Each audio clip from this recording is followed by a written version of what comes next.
And we're going to finish the fifth chapter of The Mystery of the Cupboard, which is called Family Stuff. And I'm going to let you in on a secret. I read this book when I was a kid, and I was so excited to get this book because I loved the first three books in the Indian in the Cupboard series. And I got to this one, and it was like, this is just the diary of this woman in the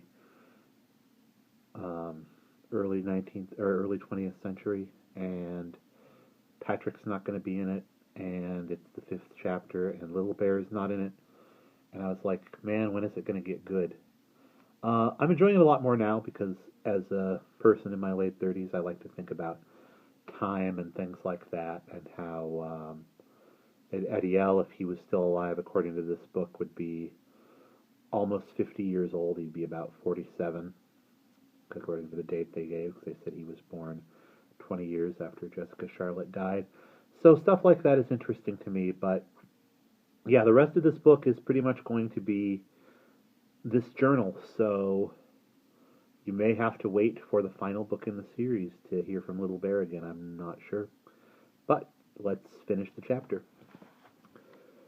That night, when his mother came to kiss him in bed, as she always did, Omri pulled her to sit down beside him. Mum, why was your grandmother so poor? As I told you, my grandfather's pension. Yes, but you told me ages ago that your grandmother had a jewel case. You know, the key you said belonged to a jewel case she'd got from Italy. Yes, that's right, a red leather one. Well, I mean, a jewel case usually has some jewellery in it. Oh, I see what you mean. It was stolen. Stolen? Yes, there was a burglary, long before I was born. Some time after Matt died. They used to have a lot of lovely things. She told me about her silver tea service and other things they'd had. Wedding presents, things her parents left her. Well, it was all stolen, and there was no insurance. She'd stopped paying the premiums after Matthew died, so she lost all her valuables.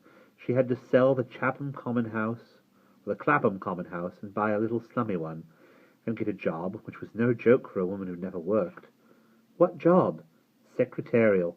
Secretaries were actually called typewriters in those days. My darling old Gran was among the legion of post-World War I typewriters.